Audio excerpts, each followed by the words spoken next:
How are we doing, Alana? Doing well. It's actually Alana.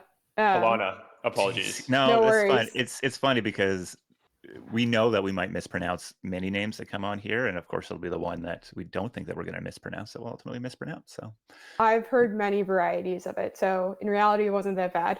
nice. It's my Canadian accent coming out, that's all. All right, so you spent the last 47 months diving deep into your brain, into the potential futures, into the data to create a trends report that I think we can just inject into our veins as generally bullish about the future of crypto. But yeah, maybe just what's the high level of what you're trying to get across here with this publication? So it wasn't quite 47 months. It was actually closer to 4 months. Over July 4th weekend, I was rereading the Mary Meeker report with like a cup of coffee on a Sunday. And I was like, wow, I would love to read one of these reports every weekend. And in particular, I'd love to read one about crypto. A couple weeks later, I was like, why don't I just start making one about crypto, see where it goes? So I really started working on the report in late July. It's a couple months of hard work. I figured it'd be a lot of fun to dive into the data. And then so sort of the theme of the report and the trend that I noticed, I think a lot of people think of crypto as this very cyclical industry. Price goes up, price goes down, very speculative. But in reality, if you look at the underlying technological progress, there's kind of a method to the madness. And that's really what I've tried to highlight throughout the report. I've framed crypto's growth story as the story of three compounding S curves: asset creation, asset accumulation, and asset utilization. Yes, the slide describes exactly this. And so we've sort of gone up the S curve, or a lot of the S curve, for asset creation, as there are more and more assets, and as more people want to, as those assets grow in value, more people want to buy, sell, and hold those assets. That's the accumulation S curve. So more people hold these assets. These are the most programmable, composable assets that have ever existed. So people want to put them to work. I think we're at the very early innings of the utilization S curve, and that's sort of the third one. So the report takes this lens, and then I apply it to a bunch of different thematic areas of what's been going on in crypto. Is asset utilization the last S curve in crypto, or are there more coming? I think it's a good question. I think we've got a lot of room to run on the asset utilization S curve, and that as we start to climb the S curve with more ways to put these assets to work, we'll sort of get more ideas around maybe what comes next. But asset utility is a huge market. I think we could spend another decade working on it, and there'd still be a ton of green space open. So, it's a good question right now. These are the three I've identified, but who knows? Maybe next year there will be a fourth curve. It's interesting just how tied. I mean, I would. Asset accumulation seems to have a big question mark around it, or at least if the underlying value of some of these assets still have, I think, a lot of question marks under it. And it's forcing people into this utility vein, right, or sort of category. And I see we have a line drawn here, even though I can't see it. You have it much more. Do you still see a lot of room to run in the defining characteristics that would actually make people want to hold these assets in a broader, general market way? For sure. So I think the S curves are really closely tied together. And the question is, what types of assets do people want to buy, sell, and hold? There's some other slides in the deck that show the pace of accumulation of the Bitcoin ETFs. Some nation states are starting to hold Bitcoin. Many public companies are starting to put stable coins on their balance sheets. I think we may see many other types of things with assets like ETH, SOL, you name it, start to become real forces for accumulation. It does take some time. Not every asset is a quality asset, and I think that's okay, but I think there are many more types of assets like tokenized equities, or what I call sort of new RWAs of like tokenized yield strategies that we put on chain that more people will want to hold. So I think there's a lot of room still to run there. Interesting. Yeah, I see in the asset utilization S curve, it's very financial focused. Do you see kind of more social identity applications that we were so excited by maybe 4 years ago, kind of fitting into this asset utilization S curve? I'm still really excited about asset utilization within the social realm.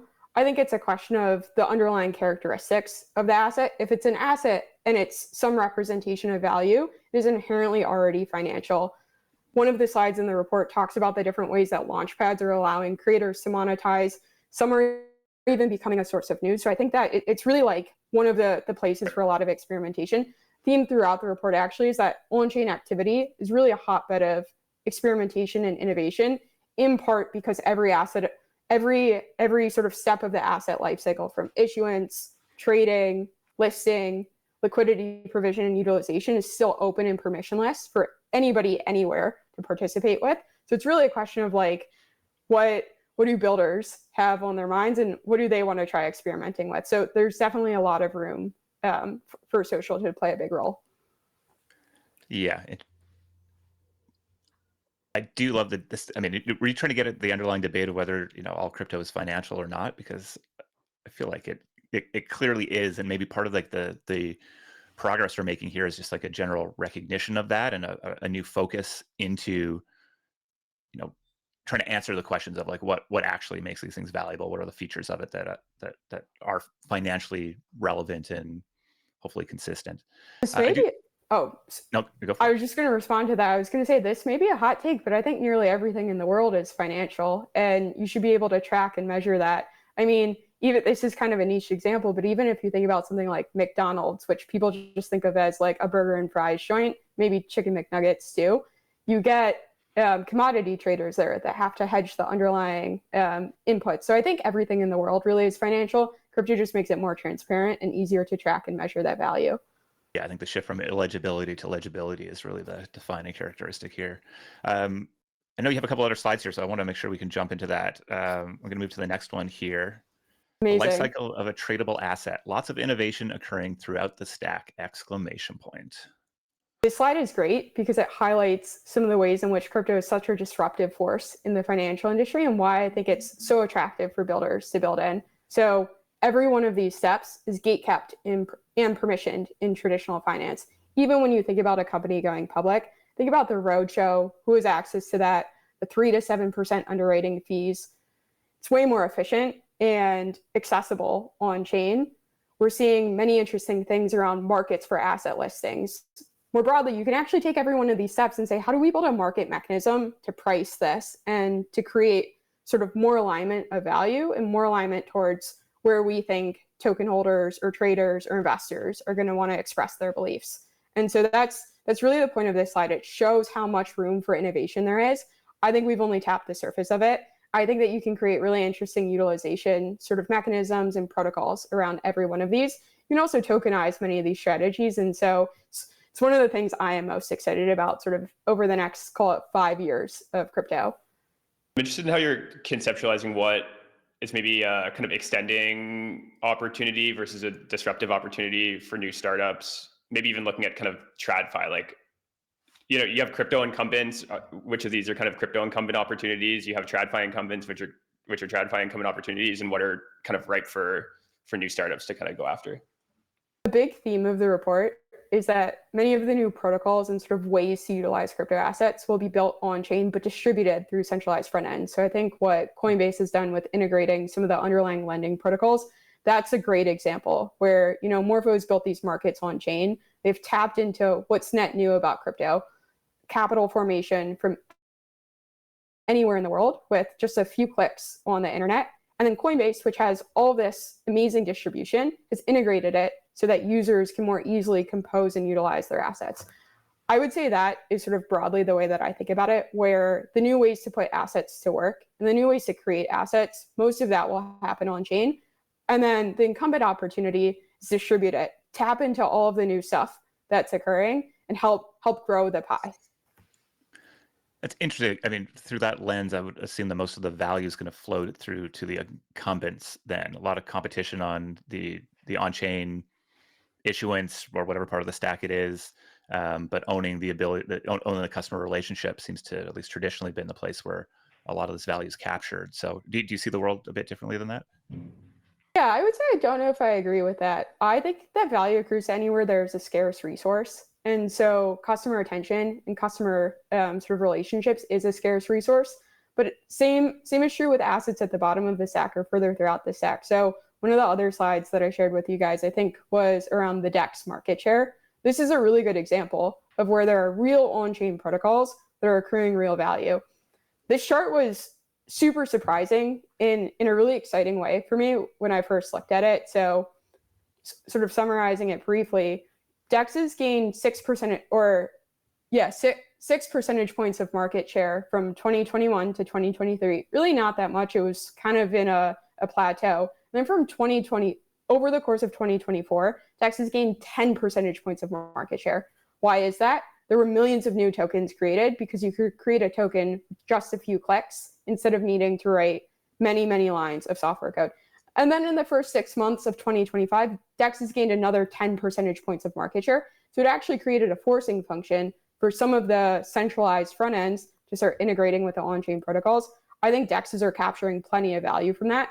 They're expanding the pie, but they're also eating into some of the existing market share. And so I think you can still have value accretion all the way throughout the stack. Do you see this trend continuing, or as kind of SEXs start integrating, decentralized or on-chain assets, this is going to kind of stabilize somewhere close to where we are? I think that you'll still have DEXs continue to gain market share. More than anything, I think the big change that you'll see is specialized DEXs emerge, which to me is really exciting. Maybe the architecture for trading a major asset like Ethereum is very different than trading a stablecoin, maybe very different from trading an asset like a liquid staking token that you also want to put to work in a lending protocol. And so, not to keep referencing the report, but if you want to see sort of more of the different types of DEX architectures that are emerging, there's a few slides in the report on that. If you're watching on the live stream, it's in my pinned tweet on right here on X, and you can check it out there. But yeah, I think that, just to summarize quickly, like, we'll still continue to see DEXs eat a lot more market share, especially as they remain very close to the issuance layer. And then we'll start to see more specialized DEXs emerge as well. Interesting. Okay.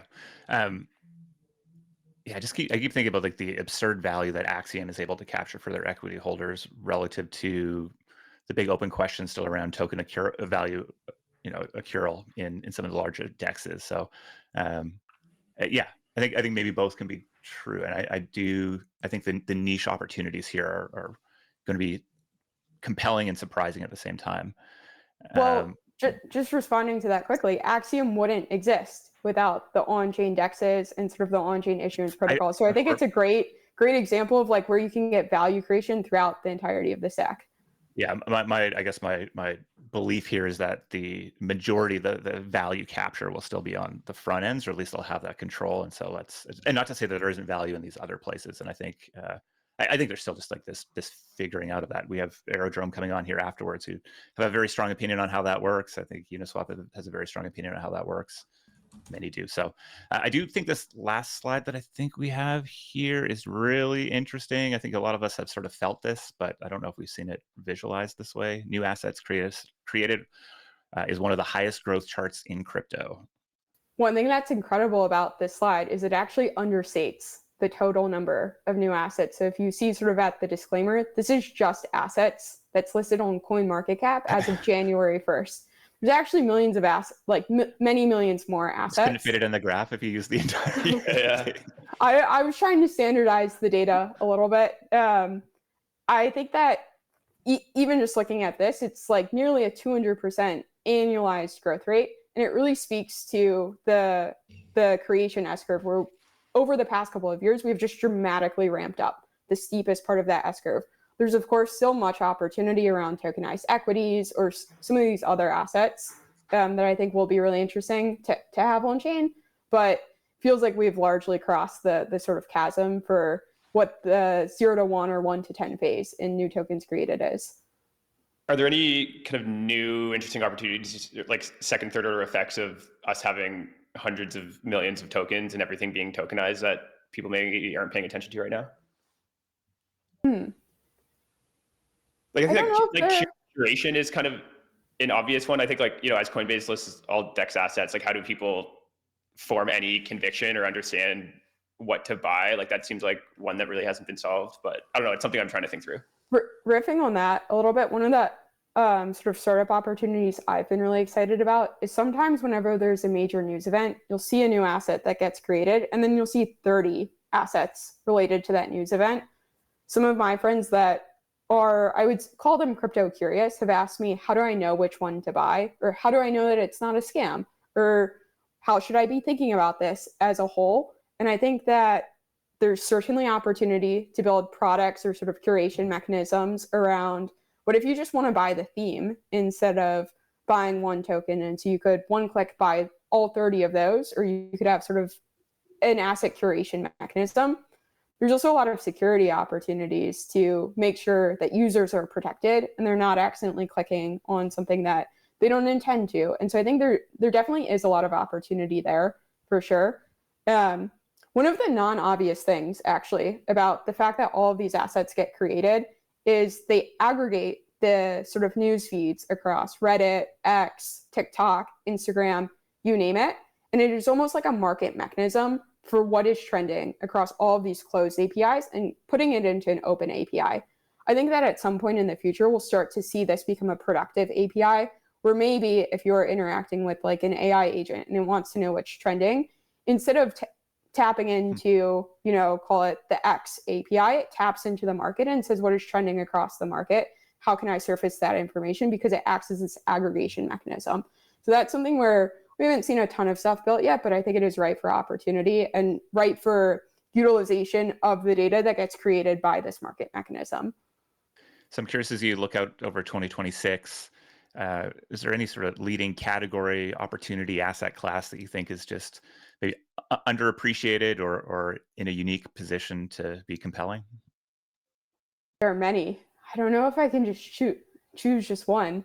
I guess you get 5. What? Yeah. Okay. Well, so broadly, I'm excited about new ways to utilize these crypto assets. Again, they're some of the most interesting assets in the world, and anyone in the world can tap into them at any age, which is just so incredible to me. So new ways to utilize the assets. More specifically, I think that if you look at some of the frontier markets, so there's a section in the report on prediction markets, utilizing crypto can turn these products into platforms. You can start to create diverse ecosystems of different types of products that tap into the underlying protocols that facilitate the exchange of new ways to express beliefs about the world. You can start to have DeFi mechanisms like borrow lend against your positions. You can start to have agentic super forecasters, which is something I think is really cool.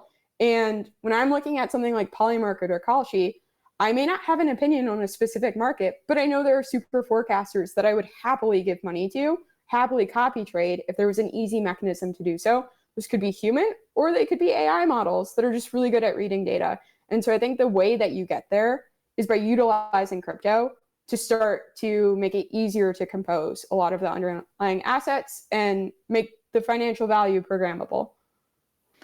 All right, well, there's a lot more slides than the 3 that we've shared here today. Where can people find the report and follow you?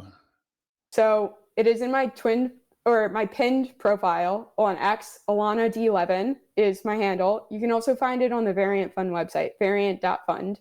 Check it out. There's 150 slides or more of golden nuggets of data of what's going on in crypto today and sort of where I think the industry is headed. It was a passion project and labor of love. So all of the positive support has really meant a lot to me. Thank you for your hard work. I feel like it was exactly the thing the market needed this week. And I don't know, it felt like the timeline loved it. It's nearly 250,000 views on the pinned tweet here. So congratulations on that, and hard work, well worth it. Thank you so much. And thank you guys so much for having me on. I love talking about the report, and I'm a big fan of the show. Amazing. Well, create some more, and I mean, geez, I guess I've got to read the report, Josh, because then I can probably just like have opinions on things that I don't. I'm only like 30 slides through it, but got some weekend reading to do. Amazing. Awesome. Thanks for hanging out with us today, and thanks Bye, guys. for diving deep. Thanks so much.